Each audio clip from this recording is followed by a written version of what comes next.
Welcome back to Spotlight, where we feature the University of Central Arkansas College of Fine Arts and Communication. I'm Donna Lampkin-Stevens. Today we are on the road at the Baum Gallery of Fine Art, where we will feature the BA, BFA Senior Exhibition for graduating seniors with a degree in Bachelor of Arts or Bachelor of Fine Arts in Art. So we will see all the great pieces on display at the Baum, as well as talk to Barclay McConnell about how the show happens and the story behind it. So be sure and join us in a moment when we return. The University of Central Arkansas may be close to home, but it's taken me far. Through study abroad programs and teaching science to children in Rwanda. I've also had the opportunity to do cancer research as an undergrad. And I've discovered Greek life that's about giving back and having fun. UCA put me and my education front and center. Learn how at uca.edu. I'm back now with Barclay McConnell, my friend, and she's going to tell us all about the BA BFA Senior Exhibition. So exactly, Barclay, first, what is it?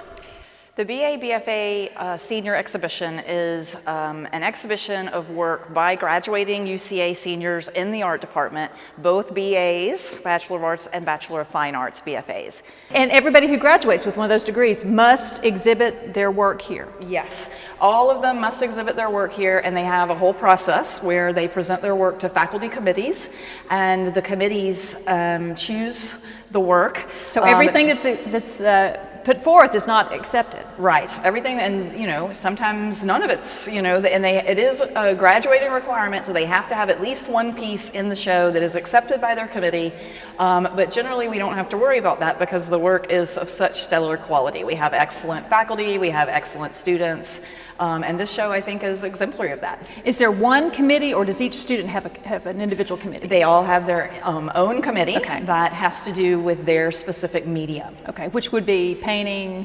Painting, drawing, graphic design, ceramics, printmaking. We have all of it. We even have in this particular show installations and performance art. And we have a little bit of everything here, as you said. We have 11 graduating students who are exhibiting. Tell us a little bit about sort of the highlights, and we're going to talk to some of the students and see some of their pieces as well. Some of the highlights of the show? Well, there's a lot of different work in the show, and there are some strong examples in each category. We have some drawing work that's particularly good. We have some painting work that's really interesting and abstract and unusual. And I think the performance art piece is going to draw a lot of attention.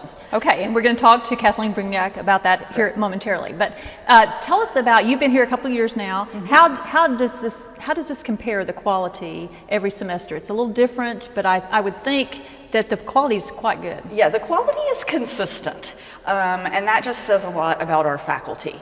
And I also think in seeing what is being produced in other schools, I mean, I haven't seen any student work that is as high as the quality of what our students are producing. And you've been a lot of places. I have. I've been around.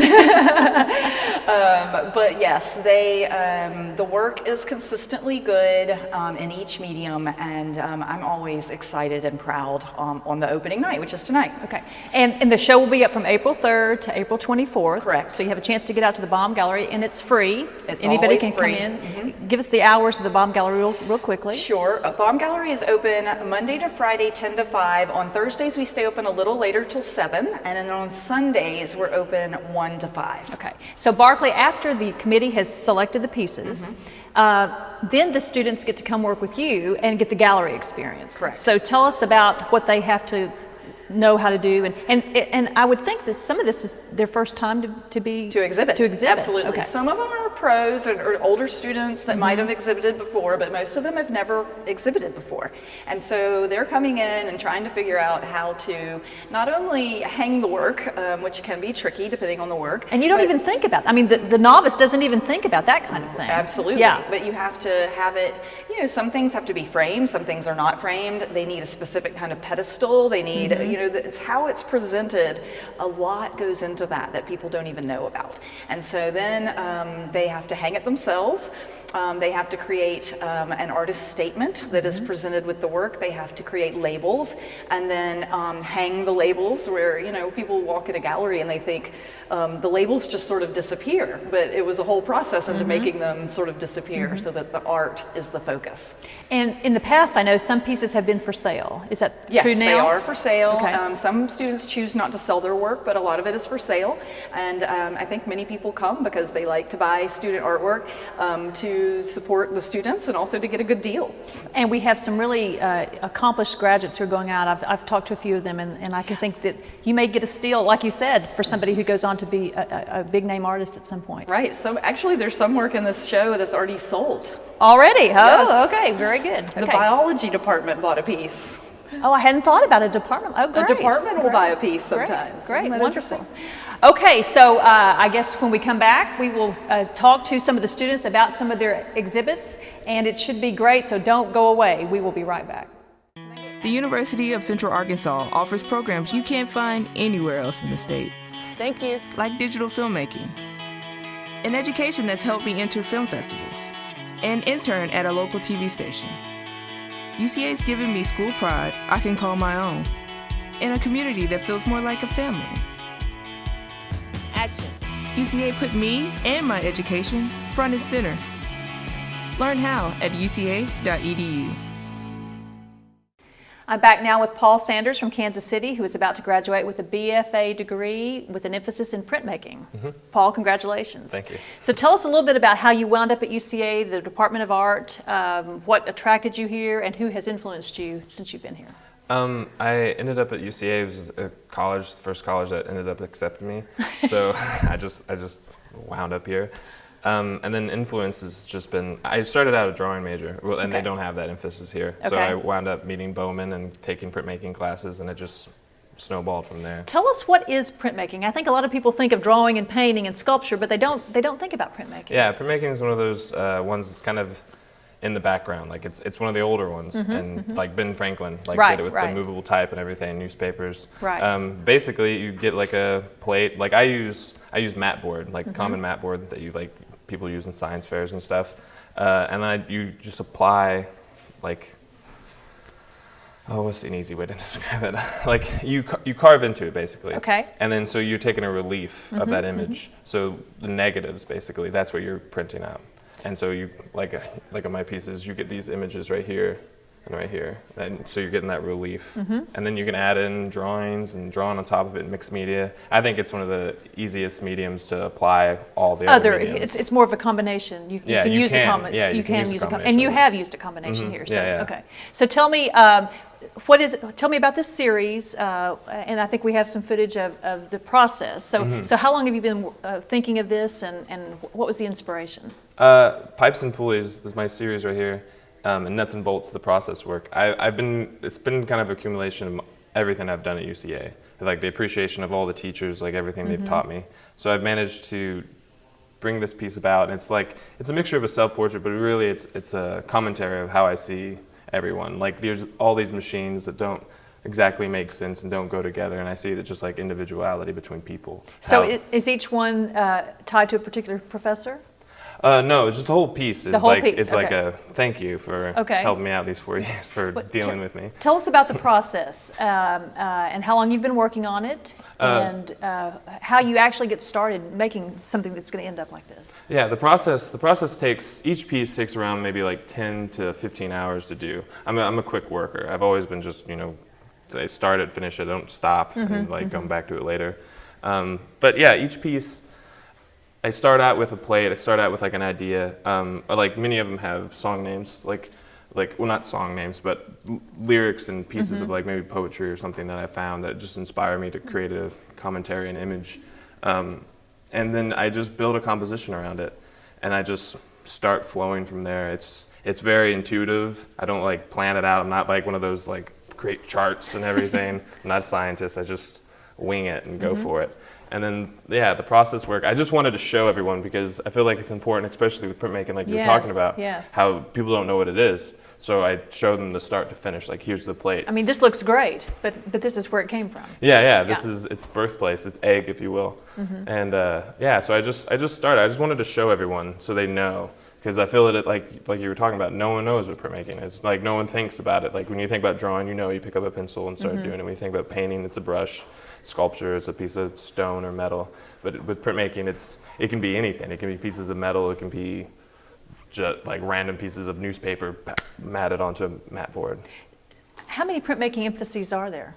There's tons. Students who students here? I'm the only BFA right now. It actually starts whittling down. Like when I first got here, there was, I think 3. And then last year, there was Brittany Madelone, and she was... So smaller numbers in this area. It's still a small emphasis area. But it's an ancient art, and I love it. Yeah. Thank you. So tell us what you hope that the viewers to the exhibit will take away from this. I want someone to come in and like appreciate the fine art quality of drawing and watercolor and printmaking and the environment and the weightlessness of it all. And I just want them also to come in and use their imagination in the pieces. I want them to make like these papers move in their mind. And I want them to make this light bulb switch on and off. And I want them just to use their imagination to connect all these things together and think like, what is it making? Yeah, I just want it, like it's more for the audience than myself. Like I made it, this is like my little baby, if you will. And so I want them to look at it and make it work. Well, what do you want to do when you graduate? You're going to graduate in May, and then what? I actually have plans to go to Albuquerque, New Mexico. I'm going to work at a print shop there called New Grounds Print. Oh, great. They're 100% green printmaking, because printmaking can be pretty lethal. I bet. Yeah, because etching has to do with like acid and stuff. It'll eat your hand off. It's crazy. And so it's like I want to do that, and then I plan on moving to Kansas City, back to Kansas City, and then pursuing grad school and hopefully become like a professor someday eventually. After I get done being an artist. Down the line. And you're really never done being an artist, are you? No. I mean, Roger Bowman is still making art, right? Yeah, So. Yeah, definitely. Okay, so what would you say as you get ready to leave the UCA Department of Art? How has the department changed you? It's made me more responsible and definitely kept me on track. That's good. That's good. Yeah, I think the department in whole has matured me. It's like you took this maybe like 19, 20-year-old kid that didn't really know what he was doing. You can look at my transcripts and see that. And then you have, I think, what you have now, and I think I've matured. And like I wouldn't want to like stay here any longer. Like I'm very happy with my time here. Though. But it's time to go. I feel like it's ready. I feel like the department's ready for me to leave. And I feel like they're just, they want to see me go out and like I'm still like a seed. I still haven't like become anything. Sure. I think that's with creativity. You start off with a good idea and great taste, and it's only till later after you complete it that you become something, and that's what I want to do. Very profound. Thank you. Thanks a lot, Paul. Congratulations. Thank you. I'm back now with Bess Pope from Little Rock. So Bess, first of all, congratulations on your graduation. Thank you very much. And tell me about your experience in the Department of Art at UCA. Did you come here as an art major? I came here not knowing what I wanted to do. Okay. And I had about 4 majors. And such as? I was an art education major, I was a graphic design major, I was just sort of a general undeclared sort of all situation. In art, kind of? Yeah, exactly. You gravitated to art. Exactly, and I've always been into that ever since I was little. Okay. And then I left for 5 years. Oh, really? Okay. Because I didn't know what I wanted to do, and I moved away, and I kind of figured it out, and I came back and declared a major in drawing, and now I'm finishing. Congratulations. Thank you very much. And that's what college is all about, kind of finding yourself. Exactly. Very good, very good. So tell me, this is in drawing. Yes. So tell us about this. Is it a series? Tell us about this work that you have chosen. Of course. This is the first one that I did here. They're arranged in pairs. Okay. Because they're supposed to be sisters to each other. I see. Do you hear sisters, sisters, sisters? And that's about all the planning that went into it. When did you do it? And in what class? I did these last semester. Okay. In my 4388 is what we call it. It's sort of your independent study as an artist. Okay. Every art major does a 4388. And you just sort of meet with a professor once a week. And Who was your professor? Jennifer Rosbert. Okay. She's getting amazing. good pub. Yes. Jennifer Rosbert's amazing. And she sort of guided me through all of this and gave me some really good advice. And tell us about the actual, what materials did you use? A lot of our people like art, but they don't understand the process of making Of course, it. of So course. tell us about materials and how you chose them and Sure. that kind of thing. These are all on a 2-foot by 2-foot MDF board. And what that is that's a very compressed wood. It makes for a really easy drawing surface. I didn't even have to sand it. It's amazing. Oh, okay. So for the color, I mixed something called gouache, which is sort of like a really thick pigment. You water it down a lot. A lot of people use it in watercolors. Okay. And so I would mix the gouache with gesso, which is what is used to make canvases white, and painted the colors. And that makes for a really nice paper-like drawing surface. The gesso kind of dries like paper. And then on top of that, I would kind of sketch out the basic pattern that I would have. Like on these, I just did the line down the middle because I don't want to plan it too much. And then I use various types of pens, microns, stuff like that, and just kind of did my thing on top of the paint. What do you hope people who come to the exhibition take away from this? My favorite thing in the world is when someone sees one of my pictures and they have to get so close to it that their nose almost touches it because it's so detailed. I love that. That really makes me happy. So if I can just see a lot of people really taking all of this in and trying to see as much of it as possible, then that does it for me. So tell me what you hope to do after you graduate in May. I have plans to, where I moved away to 5 years was to Seattle. Okay. And I'm going back in June. And do you have a job lined up? I do. Okay, tell us. I'm going to be an independent contractor for various restaurants and for art for various restaurants and independent clients. Now, I think people don't think about perhaps an art major going to work for a restaurant in art. Correct. What does that entail? That's fascinating. I was doing this before on a smaller level. These restaurants that I'm speaking of, they're all a part of a restaurant group, and each one changes themes quarterly. Okay. And when they do that, they redecorate the entire restaurant. Okay. And they need so much art. They need giant paintings and big centerpieces and things that move and interact with the customers, and that's where I come in. So will you create this, or will you Yes. buy it? Or I've done some of it already. I once made a giant 12-foot long paper mache lizard. I've made creatures under the sea creatures that move as they open, close the door, and things like that. Big, 5-foot by 5-foot paintings, murals on windows and things like that. How fun! It's really fun. I mean, and I think I'm surprised that an art major would go off and get a job like that. But I think that's exciting. It's amazing. I really lucked out. I was waiting tables for the company before, and they sort of saw that I had an artistic talent. See, you never know where something's going to be. You have no idea. It's really amazing where opportunities come up. Before we go, Sure. Tell us about your experience with the UCA art faculty, who has meant a lot to you, and how you're a different person leaving here course. with a degree. Since I was away for so long, a lot of the professors are new to me, and I don't know who they are, honestly, because I didn't have to take a lot of art classes. Oh, you came back to with many. graduate. I only had a year left when I came Okay, back. okay. And so Jennifer Rosbert, like I mentioned before, she was here before. She helped me develop this style back, when I was a sophomore. She's a huge influence on me. I love her so much. She's introduced me to a lot of artists, and her style influences me as well. Dr. Young, who's the head of the art department, he's kind of like a father to everybody. He's just an amazing man, and he's very encouraging. And I can't say enough good things about the art department, honestly. And how excited are you to get this senior show opening? So excited. I'm so excited. My whole family's coming, and it's just going to be a really good time. Wonderful. Yeah. Bess, thanks a lot for joining us today. Of course, thank you. I'm back now with Wesley Montgomery from Conway. Wesley, congratulations on your upcoming graduation with the BA in Fine Arts, emphasis in watercolor. Is that right? Yes, ma'am. Okay, so tell us a little bit about your experiences here at UCA, where these watercolors came from, what classes, those kinds of things, about your experience at the UCA Art Department. Well, my experience at UCA started in 2010, and I really wanted to do art. Honestly, though, if you look back at my work, I wasn't very talented. When you got here? Yes. I didn't know what I was doing, and I just had a lot of opinions, and I was just rather obnoxious in my classes. A dumb freshman. Yeah, one could argue that. Yeah, I'll give you that. Sure. So what changed? I had a professor that gave me a little bit more attention than I probably deserved. Who was that? Jennifer Rosbert. Okay. Good. And how have you blossomed? And then we're going to talk about your pieces here. I don't know. Like, I'm still the same person. I'm still very opinionated, and I'll definitely make fun of everyone else's work. But I think now I have my own work to back up what I say, and I think that's how I would argue I've blossomed. And really all from the attention of a professor who saw something in you perhaps that you didn't know you had in yourself. Yes. Okay, great. Well, tell us about these pieces, what classes they came from, and why you submitted them to the show.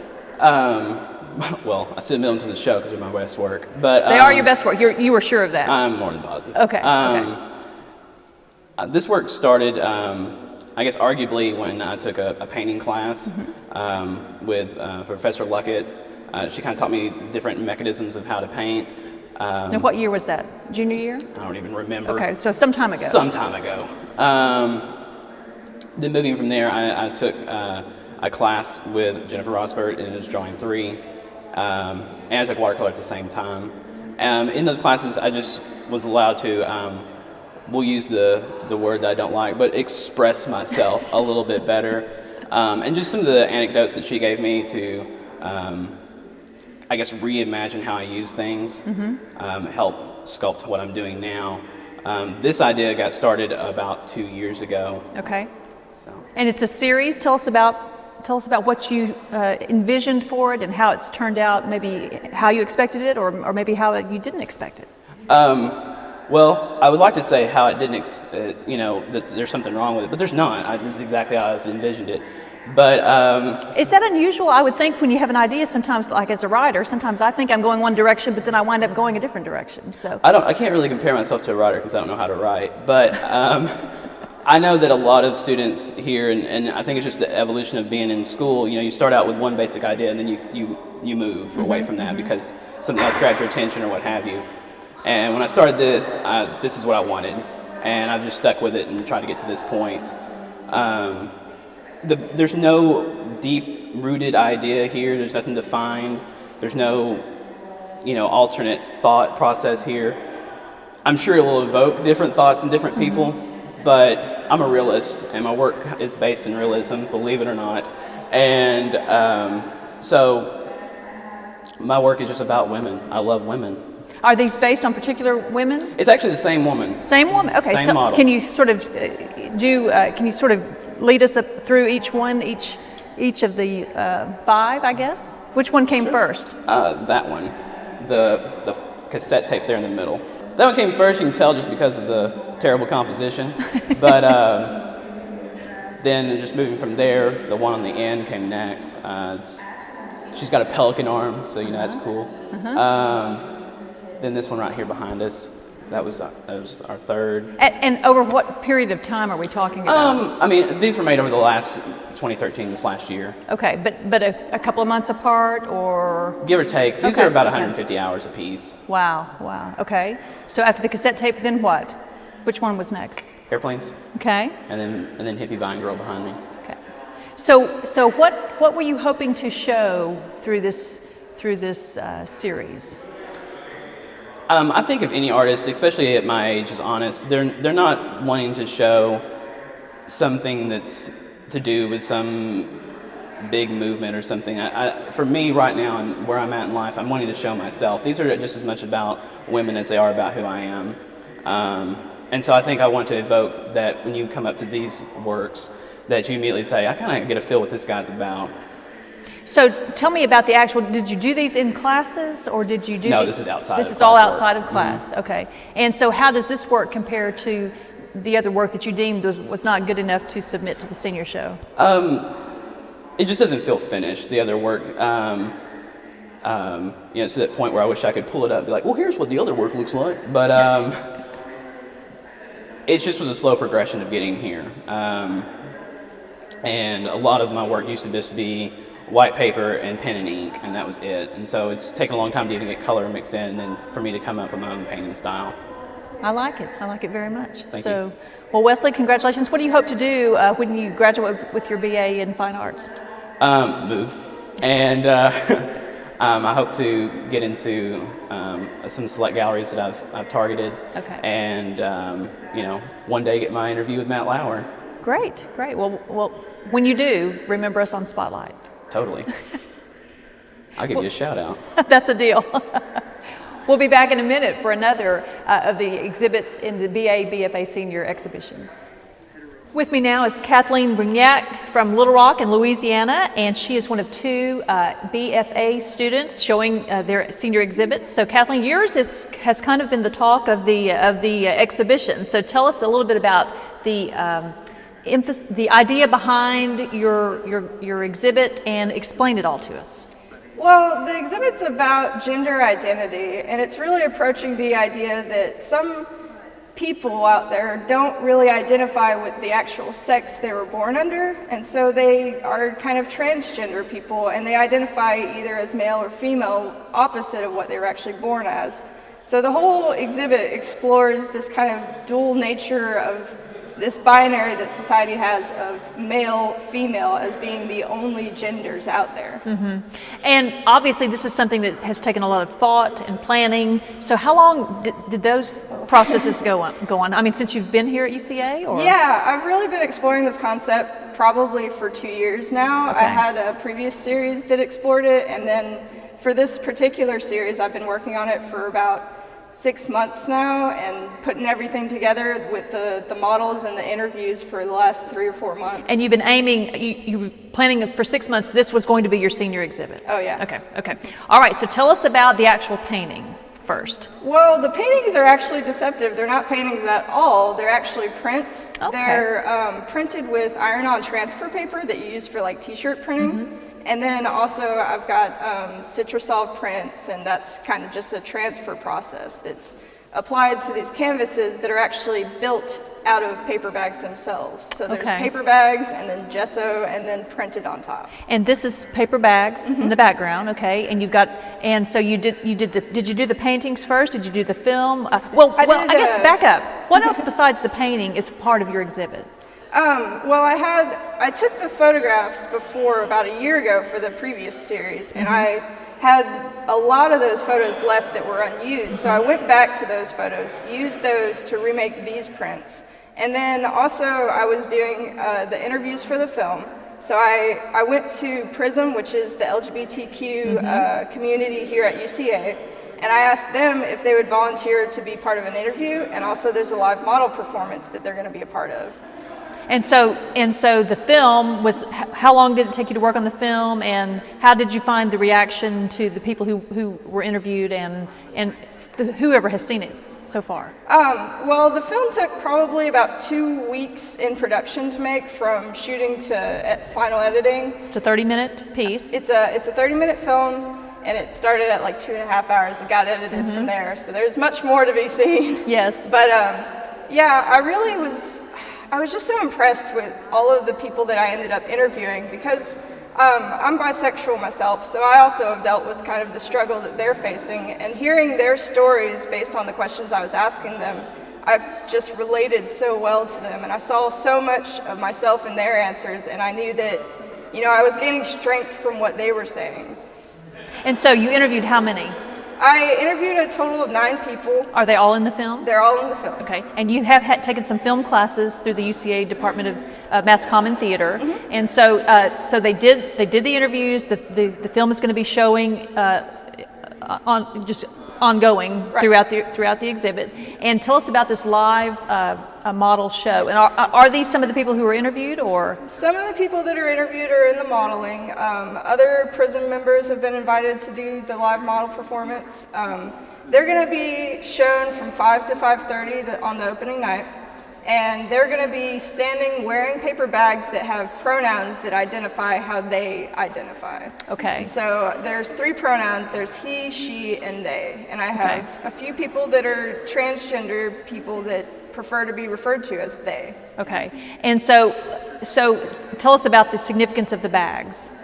The bags comes from the idea of kind of hiding and shame. It's an early racial idea where a paper bag would be worn if you were trying to hide your identity because you were shamed for some reason.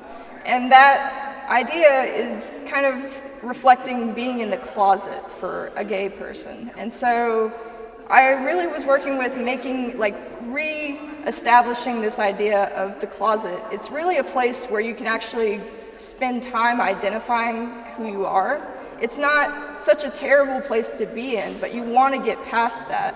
But I'm trying to kind of beautify the hiding and the struggle that people that are still in the closet have to face. Very interesting. And I guess you took that whole idea of the bags that they'll be wearing over their heads for to this, all of this as well. Yeah, Okay. it also applied to the wall. I really wanted it to kind of create a world and an environment that you're looking at. So I ended up taking the bags and creating an entire wallpaper for it, so that the entire show would really encompass that idea. And I think a lot of people maybe think of art exhibits as a painting or a sculpture or something, and this takes art. This really broadens the idea of art. Oh yeah.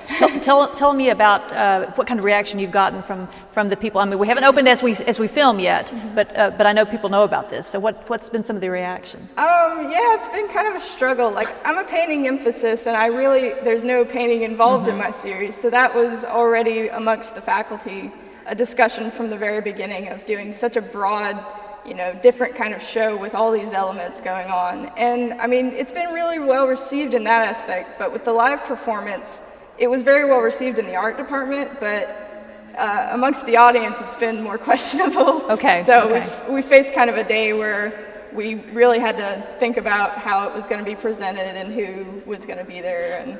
And that's part of an artist's daily life. I mean, you've learned a lot, I'm sure, from this whole exhibit. So, oh yes. Well, what to do when you graduate? You're going to graduate in May, and then what, Kathleen? I've got an internship this summer. I'm going to be working with the Shakespeare Theater Company, and I'm going to be helping them build theater costume design and makeup design. And then after that, I'm looking to go to grad school as a theater major so that I can get into the film world. I'm really looking to be a production designer. So you're quite the interdisciplinary degree with, or emphasis in film, theater, and art. Well, congratulations to you. Good luck with the exhibition. Thank you. At the University of Central Arkansas, I've encountered world-changing academics and game-changing athletics, helping me become a regular on the Southland Conference Honor Roll. I was able to graduate early with a business degree, and now I'm seeking a second degree in physical education, all while playing Division I volleyball, softball, and soccer. UCA put me and my education front and center. Learn how at uca.edu. For more information about the programs and people featured on the show, call the College of Fine Arts and Communication at 501-450-3293, or be sure to like us on Facebook. We'll be back next time on Spotlight, but be sure to get out to the Baum Gallery from April 3rd to April 24th.